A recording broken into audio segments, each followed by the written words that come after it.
कुछ इठलाती कुछ कह जाती, ये जिंदगी ही तो है। किधर से गुजरे थे, कहाँ कहाँ भटके थे। कुछ भिगो गए थे, कुछ छूकर निकल गए थे। कुछ रुला गए थे, कुछ बहा ले गए थे। आओ गाते हैं तराने अनुभवों की दुनिया की।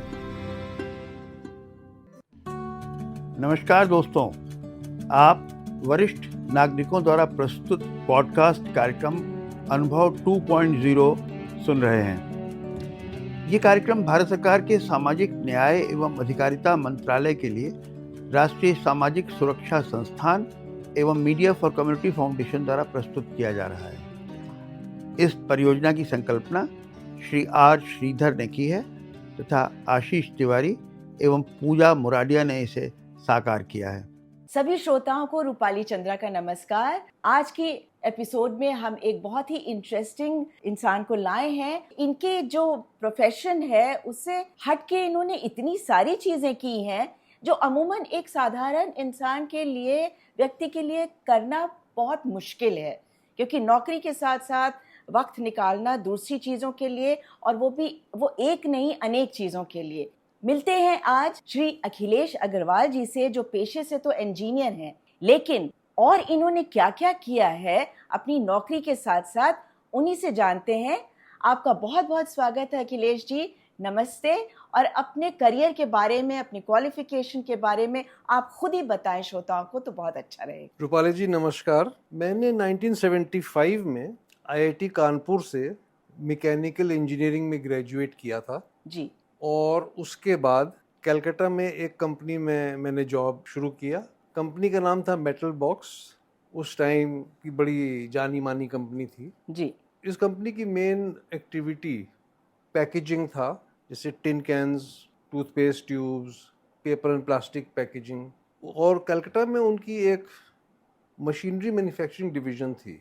तो क्योंकि मैंने मैकेनिकल इंजीनियरिंग करी थी तो कंपनी ने भी मुझे मशीनरी डिवीज़न में पोस्ट कर दिया। उसके बाद हमारी जो कंपनी थी कलकत्ता में, ये मेटल बॉक्स, इन्होंने एक जर्मन कंपनी के साथ कोलैबोरेशन किया, टेक्निकल कोलैबोरेशन, अच्छा, for manufacture of sheet fed offset printing machine. Okay. तो ये sheet fed offset printing machine India में उससे पहले उस टाइम में नहीं बनती थी।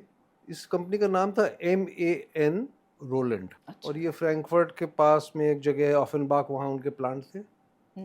तो मैं इस प्रोजेक्ट में मुझे रखा गया और मैंने इस मशीन को इंडिया में, I made the first sheet fed offset printing machine. मैं बता दूं, sheet fed offset printing machine एक बहुत बेहतरीन ऑफसेट एक प्रोसेस है प्रिंटिंग की, जी। जो कि बहुत ही बेहतरीन क्वालिटी प्रिंटिंग करती है। तो ये हम लोगों ने इंडिया में पहली बार बनाई। तो जर्मनी से इसका जो ट्रांसफ़र ऑफ टेक्नोलॉजी था उसको भी हम लोगों ने करा और कंपनी ने मुझे जर्मनी भेजा ट्रेनिंग के लिए। तो मैं वहाँ 2 महीने रहा। तो उस 2 महीने में मैंने जर्मनी में जो शॉप फ्लोर वर्किंग है उसको देखा, उसको समझा और फिर मैंने उसको इंडिया में सब इम्प्लीमेंट किया, डेवलपमेंट किया। उसके बाद में I joined a company in Chandigarh called Molins of India. वो एक ब्रिटिश कंपनी की सब्सिडरी है। मेटल बॉक्स भी ब्रिटिश कंपनी थी जी। And I was working there as manufacturing manager. उसके बाद अराउंड 1985 मैं लखनऊ अपनी होम टाउन वापस आ गया और मैंने यहाँ पे एक स्मॉल स्केल यूनिट मैन्युफैक्चरिंग की स्टार्ट करी, manufacturing automobile meters by the name of Gopal engineering. और हम लोग स्कूटर के स्पीडोमीटर्स बनाते थे। तो उसके बाद हम लोगों ने और भी मीटर्स डेवलप करे, डैशबोर्ड, उसमें ट्रैक्टर्स के लिए पूरा सेट हम लोग बनाते थे, पंजाब ट्रैक्टर्स के लिए, एस्कॉर्ट्स ट्रैक्टर्स के लिए। तो ये एक्टिविटी करीब हम लोगों ने 16-17 साल चलाई। तो उसके बाद फिर मेरा वर्किंग करियर तो ये ओवर हो गया। तो भाई क्या करें? तो पहले सवाल ये होता था कि भाई क्या जो है, तो हमारे जो हैं, I had many interest and hobbies. तो हमने कहा कि I must live my dreams. When you started your business, that was something unique that you started with, and continuing with this uniqueness, you had love for vintage cars, and you started restoring the cars. How did you do that, and how did you procure parts that could be missing but were critical for the running of the car? जी मैं बताता हूँ। जी तो ये पहले मैं आपको ये बताता हूँ कि हम्म। मैं विंटेज कार्स में कैसे मैंने जी स्टार्ट किया। जी तो उसकी वजह ये थी कि मैंने started working in Calcutta, hmm तो I wanted to buy a motorcycle, तो but my father didn't allow because okay he said two wheeler is very risky, तो तुम्हें फोर व्हीलर ही लेनी होगी। ठीक और हमने सर्विस स्टार्ट करी थी, फोर व्हीलर नहीं, फोर व्हीलर लेंगे पैसे नहीं थे, जी तो मैंने विंटेज कार ले ली एक सस्ते में 5-6 हज़ार रुपए की। अच्छा तो that was my first vintage car which I purchased in 1976। Okay तो उसको हमने मेंटेन करा, 4-5 साल चलाई कलकत्ता में। तो उसमें तो मुझे थोड़ा इंटरेस्ट भी हुआ, डेवलप हुआ, और उसको मेंटेन करना था। जी तो धीरे धीरे मैंने उसको सीखा हम्म कैसे करना है। हम्म तो उससे बाद उस दैट वाज द स्टार्टिंग। उसके अच्छा बाद में the love of vintage cars never left me. Hmm then I found कि उसकी मेंटेनेंस करने में बड़ी चैलेंजेस थे। हम्म मैकेनिक्स पे डिपेंड करने से बहुत अच्छा रिजल्ट नहीं मेरे को मिलता था। जी धीरे धीरे मैंने खुद सीखा उसके बारे में। I learn how to do it, and मैं मैकेनिकल इंजीनियर हूँ, तो इसलिए मेरे लिए थोड़ा इजी भी था।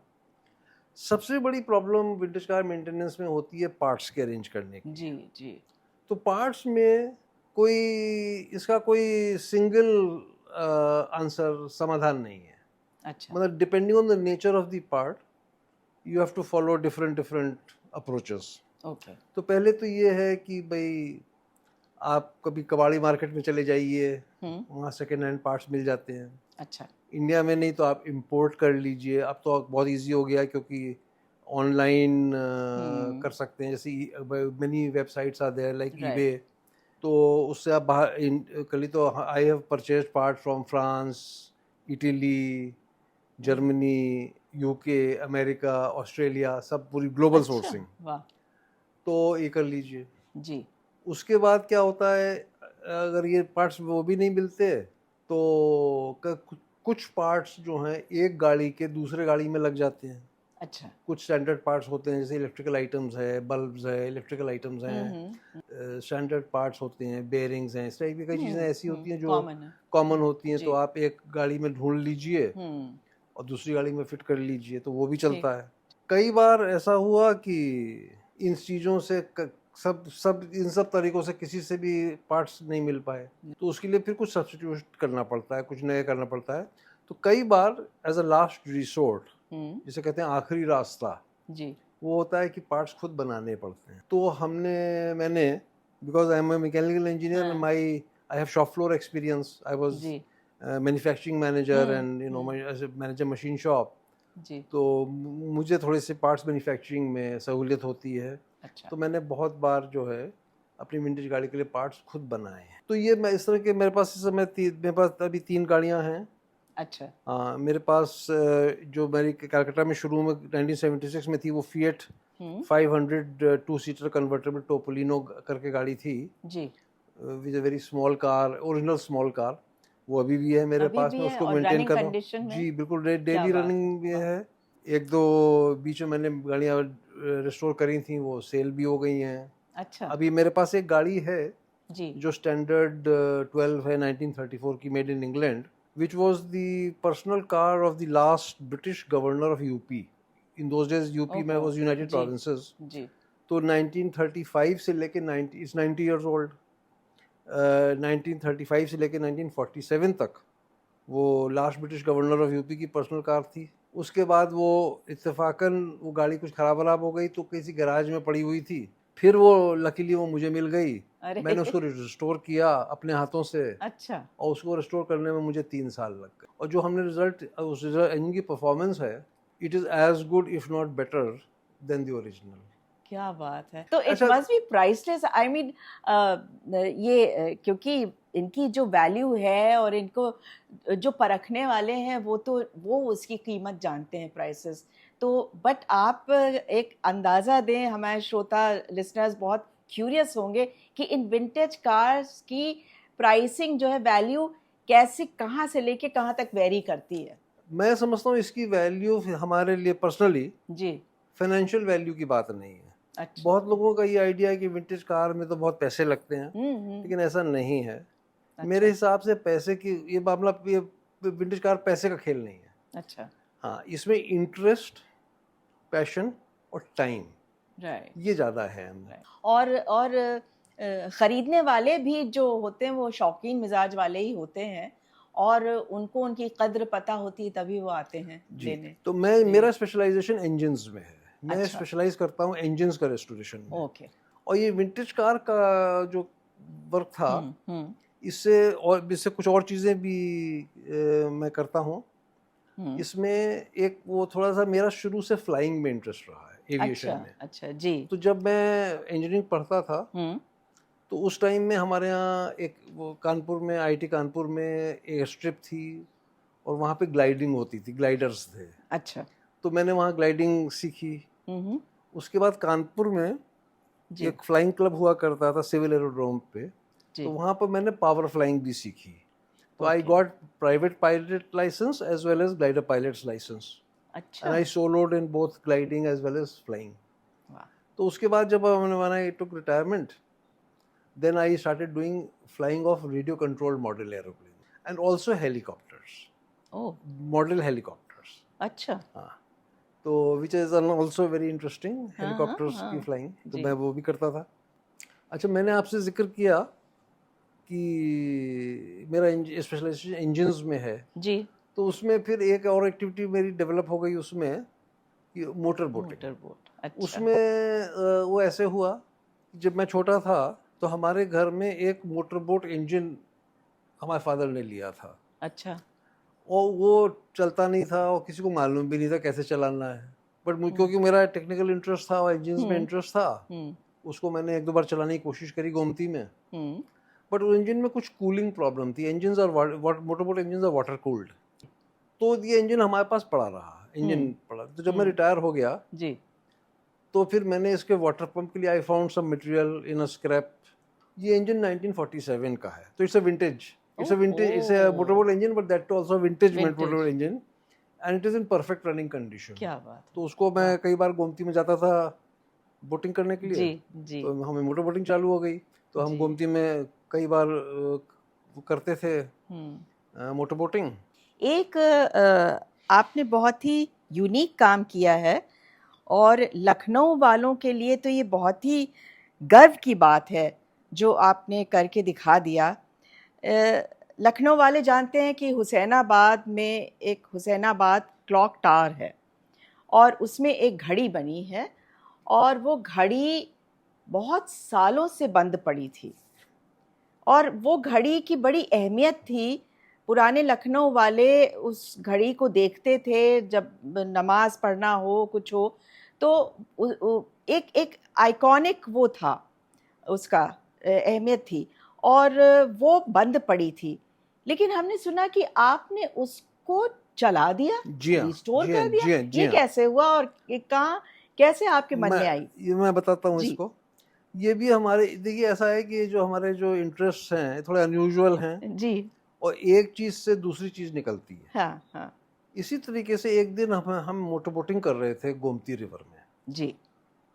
एक हमारे फ्रेंड है, वो मर्चेंट नेवी में कैप्टन, उनके साथ हम थे। उनका भी विंटेज कार्स में इंटरेस्ट है। अच्छा।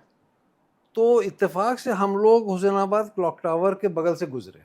तो मैंने अपने फ्रेंड कैप्टन से कहा, मैंने कहा क्या हम लोग गाड़ी अपनी रिपेयर करते हैं, उससे वो तो हमारा पर्सनल प्रोजेक्ट होता है, हमें कुछ ऐसा काम करना चाहिए जो शहर के लिए, सोसाइटी के लिए वैल्यू हो जिस चीज़ की। जी। जैसे कि हुसैनाबाद क्लॉक टावर, ये बहुत दिनों से बंद पड़ी हुई है जी, और इसको हमें रेस्टोर करना चाहिए। अच्छा। अब ये इत्तेफाक की बात है हाँ, कि इंडिया की बिगेस्ट क्लॉक टावर लखनऊ में है, that is Husainabad clock tower. ये इंडिया की बिगेस्ट क्लॉक टावर है। ओके। और ये इंडिया की ही बिगेस्ट नहीं, इंडियाज बिग बेन। वर्ल्ड की biggest clock tower is Big Ben in London. Right. ये जो लखनऊ की क्लॉक टावर है इज नंबर 2 या number 3 of the world, not just the biggest clock tower in Lucknow. अब ये इत्तेफाक से 40-50 साल से खराब पड़ी हुई है, आउट ऑफ पड़ी हुई थी जी। तो हम लोगों को ये ठीक करनी चाहिए। तो हमारे जो फ्रेंड थे कैप्टन साहब, उन्होंने कहा कि नहीं वो उन्होंने किसी घड़ी साज को दे रखा है, वो कर रहा है, ये वो हमको ये प्रोजेक्ट नहीं मिल सकता जी। तो हमने कहा कोई बात नहीं मिल सकता तो नहीं सही, कोशिश करें। उसके बाद ही कुछ ही दिन बाद, मतलब इत्तेफाक की बात है, हफ्ते 10 रोज में टाइम्स ऑफ इंडिया में एक आर्टिकल निकला जी कि वो जो एडमिनिस्ट्रेशन है वो हुसैनाबाद ट्रस्ट जी। जिसके चार्ज में थी क्लॉक टावर, जी।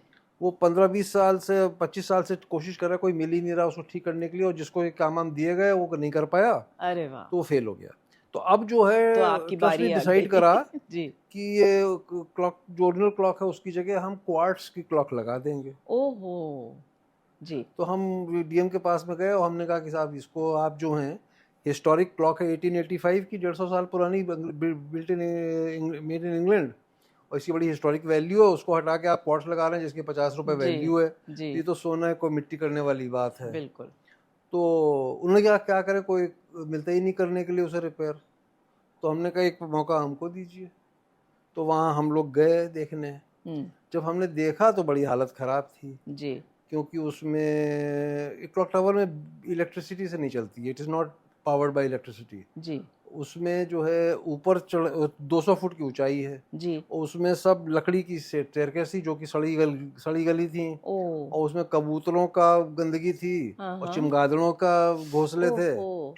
कबूतरों के घोंसले और चिमगादड़, हाँ। और सब वो गंदा संदा पड़ा हुआ था। बड़ी जी। मुश्किल से ऊपर पहुंचे और देखा कि वहाँ घड़ी गायब। घड़ी आय? घड़ी क्लॉक वर्क था ही नहीं। घड़ी means it's not a small watch, हाँ, इट्स अ बड़े ह्यूज पूरा। मशीन, जी, मशीन। लेकिन वो मोस्ट ऑफ इट वो डैमेज हो, वो जी। पिल्फर हो गई थी, अच्छा। वैंडलाइज हो गई थी। तो उसमें जी। क्या था कि घड़ी बंद पड़ी हुई थी, हम्म। सिक्योरिटी थी नहीं। तो लोग बाग वहाँ जाके उसको सब वो, अच्छा ओरिजिनल जो क्लॉक वर्क था जो इंग्लैंड से आया था, हाँ, हाँ। It was all made in bronze and gun metal. ओ। तो वो उसको सब लोगों ने चोरी चुरा कर लिया, लिया। चोरी कर लिया था। हाँ। सबसे पहले चैलेंज था कि हमने कभी घड़ी का काम करा नहीं था, तो हमें स्टडी करके खुद सीखना पड़ा।